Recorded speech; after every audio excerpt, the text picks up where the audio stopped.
Recent races have shown that Pecco Bagnaia has been very much a Saturday afternoon man.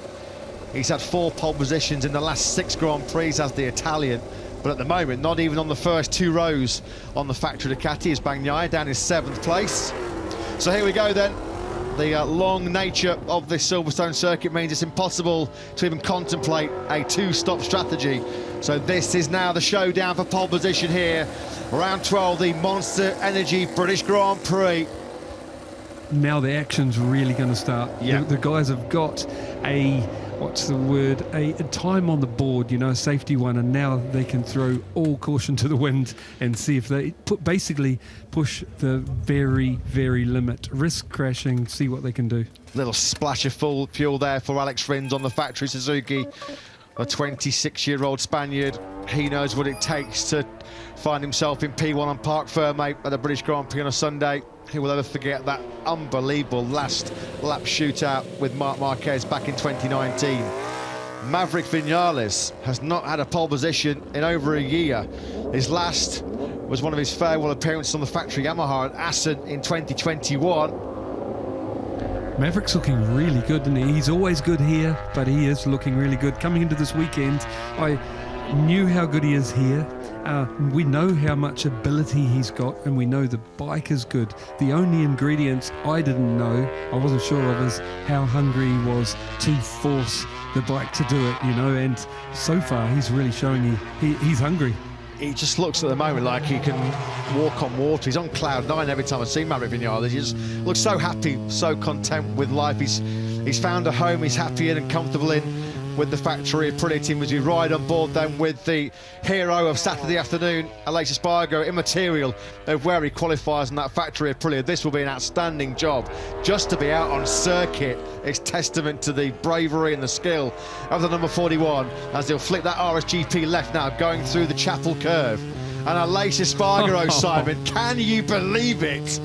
This would be the pole to beat all poles, wouldn't it, if he can take it on the Aprilia here, down into Stowe Corner through the first sector. Aleix Espargaro is on course for P1. Oh, just keep fingers crossed, Matt. I don't want to say anything. I don't want to jinx him. I really hope he can do it. Now then, into turns 8 and 9, he'll be clicking through the second sector any moment now. Aleix Espargaro is up by 400ths of a second in that first split. He comes through the club corner. Look at this by Aleix Espargaro. This is absolutely sensational.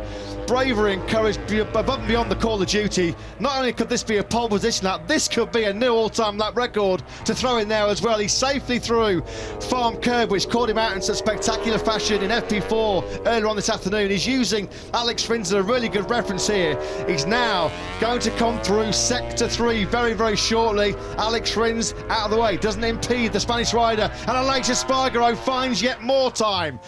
Our timing screens here at Silverstone are lighting up like a Christmas tree. Zarco, Marini, Quartararo, Bastianini, Miller, Bagnaia, Martin, all on hot laps, but will follow Aleix Espargaro.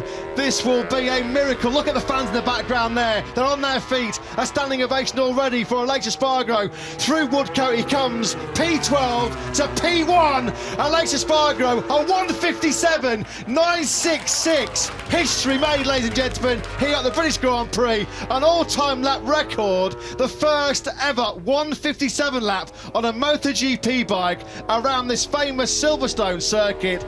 Take a bow, Aleix Espargaro. Unbelievable. Matt, I'm emotional. That is so good. You know, that's incredible to be able to pull that out after what he's been through.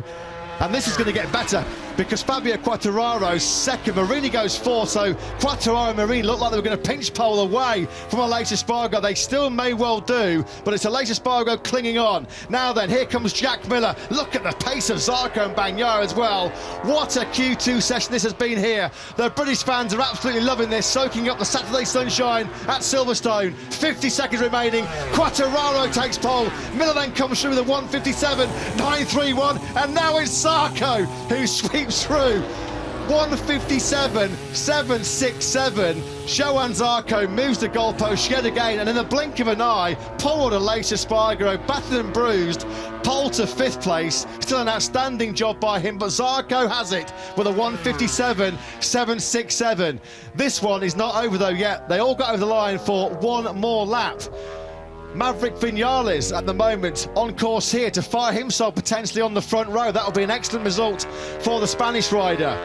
A winner here on the factory Suzuki back in 2016. Vinales comes through Woodcote now on course for the front row. Matt, the first flyer, if you're riding as well as them, normally robs the best out of those soft rears, you know, and you can normally only improve if you didn't squeeze everything out of it on the first one, you know, and I think they did, so it's going to be very hard for them to improve on, like, into the 57s. It's over. It is over, because I'm looking at the timing screens now. There's nobody coming anywhere near threatening this man's astonishing lap time. Credit to Maverick Vinales. He has taken the checkered flag on that last lap, and Maverick Vinales found a 1:57.865, which ordinarily would be a pole lap here on any normal weekend for the British Grand Prix, but MotoGP in 2022 is anything but normal. That's why we love it. That's why it's the greatest motorsport show on planet Earth, because Johann Zarco has obliterated the lap time here. They know down at Prima Pramit Racing it's job done. Johann Zarco will take his 27th career pole position, the 8th of his MotoGP career. The previous 7 were not as good as that one. A 1:57.767. Look at that. He smashes the previous all-time lap record by over 0.4 of a second. A 1:57 lap around Silverstone a few years ago would have seemed mission impossible, unthinkable, a thankless task, but Johann Zarco has done it.